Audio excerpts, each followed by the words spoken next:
would you react to hearing something like this? Within 9 months, our country will experience total economic collapse. The unemployment rate will triple, and we'll be in a greatest depression. Probably dismiss it as crazy talk, except the person who is saying these things is far from crazy.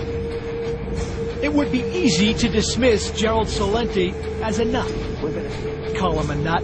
Far from it. He's been featured by many major newspapers and TV networks, consulted major corporations, and he's accurately forecasted everything from the stock market crash of 1987 to the bursting real estate bubble, the panic of '08, as he calls it. But we just look at the facts. And again, we're not Johnny-come-latelys on this. We've been predicting this. And I've been in business since 1980. I've written books. We have the Trends Journal. Our track record is there for everyone to look at. An economist by trade, Celente has carved out a niche as a top-notch trends forecaster. We went to visit him at his office in upstate New York to talk about the economy. After studying and forecasting trends for nearly 30 years, Celente is now saying the U.S. economy will totally collapse. The bailouts, the stimulus plans, he says they won't work. They're only delaying the inevitable. Economic Armageddon. You can't print money based on nothing. It's not even Economics 101. It's economics for dummies. Celente says we will see worse than the Great Depression for several reasons. In the 1930s, most people did not own homes, have home equity loans, or credit cards.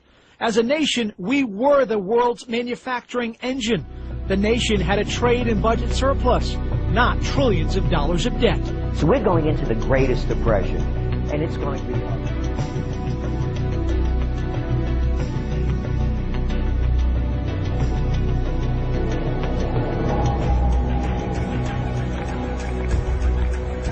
How ugly?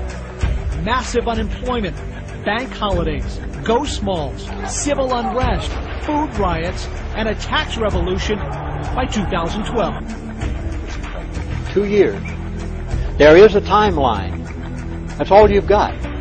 There's no more left. You do something in 2 years or you've had it. We're saying 2012 because we're looking at that date as a time when we believe there's going to be a new third-party system.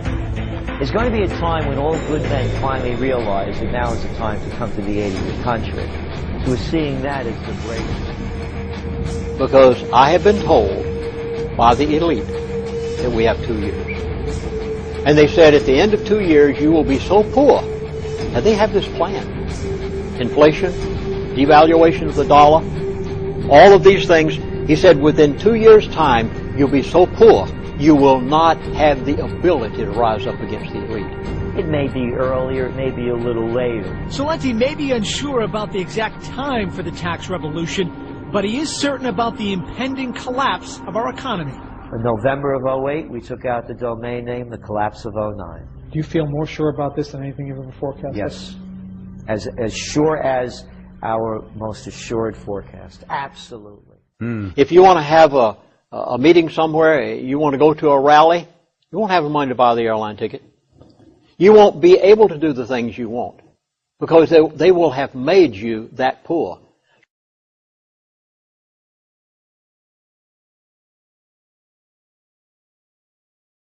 There is an RFID chip implant that over 2 million people now have.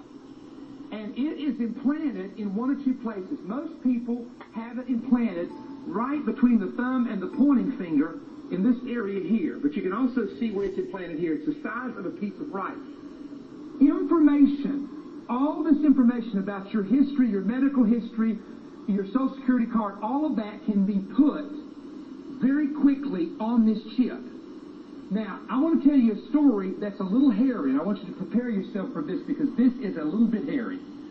A friend of mine flew on a plane with a man who is a doctor who is on the United States Medical Board. There's a board for the whole United States, the Medical Association. And he was flying from Pennsylvania, and I'm careful when I preach because what they will do is try to find out the flight, who the preacher was, and that's why I don't give names, because you can't believe, folks, what we've had to deal with. That's why I'm vague sometimes. The doctor is talking to the preacher, not knowing he's a preacher, and he says, I'm going to Orlando to meet with 3,000 doctors about the new chip. He said, what new chip? And he said, well, and he explained this right here. And he said, he talked about there's a lithium battery. He said, but we've already tested it in people, and some blood types would reject it. Wonderful. It's funny. Some blood types would reject it. He said, but we think we've got it perfected now. He said, well, what's it for? They said, right under the hair lining of the forehead or in the right hand. The doctor told the preacher, the government, the administration right now, and by the way, Obama didn't work on this. This has been worked on for years. But the administration wants this chip completed at the end of this year. And by 2012, every American, this is the doctor speaking, every American native-born must have this implant for security reasons. And it will have all your medical information, all your Social Security information. Shade, Diana, what happens if you're in a bad accident and can't communicate with emergency workers and doctors? New microchip technology now makes it possible for the emergency room staff to find out about your medical history at the touch of a computer key. Harvard doctor John Halovka says this radio frequency identification chip may solve that problem. He had it implanted in his right upper arm. A scanner reads an identification number. Those 16 digits are then entered into a secure website where his medical history is stored. EMT worker Brian Orsatti says the chip could help emergency workers. It's a radio frequency identification, or RFID tag. RFID has now won Food and Drug Administration approval for use in humans. RFID technology is very attractive to emergency departments. It enables people to quickly identify not only who the person is, but what their medical history is. And what would normally take hours sometimes can take a matter of minutes. There's a company out of Florida that's offering a free microchip implant for Alzheimer's patients. It's to help emergency officials identify people who just really can't remember who they are anymore. Not a vulnerable person that is not always able to define what's wrong with them. And when you go into an emergency room, efficiency and effectiveness is the most important way of getting good treatment. Within 2 years' time, it's all over. According to their timetable, if they meet their timetable, we've got 2 years, or we will have signed the warrant of slavery for our children and our grandchildren and our great-great-grandchildren. And they know they have it made, they think they have it in the bag, and they believe that they've been able to remove the morals and the God and the principles of life that have made America great to the point that they now can fulfill that total control program.